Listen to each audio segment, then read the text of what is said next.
നമസ്കാരം. ഈ വീഡിയോ കൂടി നമ്മൾ ഷെയർ ചെയ്യുന്നത് നമ്മുടെ ബുഷ് ഓറഞ്ചിന് നിറച്ച് കായ്ഫലം കിട്ടുവാനും അതിൻ്റെ ഇലകൾ കുരുടിച്ച് പോകാതിരിക്കുവാനുള്ള ഒരു രണ്ട് ടൈപ്പ് വളങ്ങളാണ് ഇപ്പോൾ പറയുന്നത്.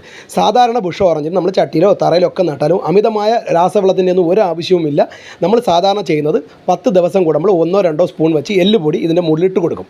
അത് മതി. നമുക്ക് നല്ല വളമാണ് ബുഷ് ഓറഞ്ചിന്. കൂടാതെ നമ്മളിതിൻ്റെ ഇലകൾ കുരുടിക്കാതിരിക്കുവാനും മറ്റേ മുഞ്ഞയൊന്നും പിടിക്കാതിരിക്കാൻ നമ്മൾ ചെയ്യേണ്ടതെന്ന് പറഞ്ഞാൽ നമ്മൾ ഏറ്റവും പവറുള്ള ഒരു കീടനാശിനി തന്നെ കൊടുക്കണം. അതിനുവേണ്ടി നമ്മൾ ചെയ്യേണ്ടത് നമ്മുടെ വെളുത്തുള്ളിയും നമ്മുടെ ഇഞ്ചിയും കൂടെ നല്ല ചതയ്ക്കണം. കുറച്ചെടുത്ത് ചതച്ച് 1 ലിറ്റർ വെള്ളത്തിലിട്ട് 1 ദിവസം വച്ചിരുന്നാൽ മതി.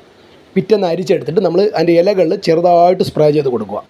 അത് 5 ദിവസം ഇടവിട്ട് ആദ്യം ഒരു 3 പ്രാവശ്യം ചെയ്താൽ തന്നെ നല്ല മാറ്റം കിട്ടും. പിന്നെ ഒരു 2 ആഴ്ചയിലൊരിക്കൽ ചെയ്താലും മതിയാവും. അപ്പോൾ ഇഞ്ചിയും വെളുത്തുള്ളിയും കൂടെ നല്ല ചതച്ച് വെള്ളത്തിലിട്ട് ലയിപ്പിച്ച് 1 ദിവസം വച്ചേക്കുക. അതിനുശേഷം അരിച്ചെടുത്ത് സ്പ്രേ ചെയ്ത് കൊടുത്താൽ നല്ല മാറ്റം കിട്ടും. അപ്പോൾ ഇതുപോലെ നല്ല ഇലകൾ കിട്ടും. അപ്പോൾ നമുക്ക് ബുഷ് ഓറഞ്ചൊക്കെ നമ്മളെ വീട്ടിൽ നിറച്ച് കായ്ഫലം കിട്ടും. വീഡിയോ ഇഷ്ടപ്പെട്ടു കഴിഞ്ഞാൽ മാക്സിമം ഒന്ന് ഷെയർ ചെയ്യുക.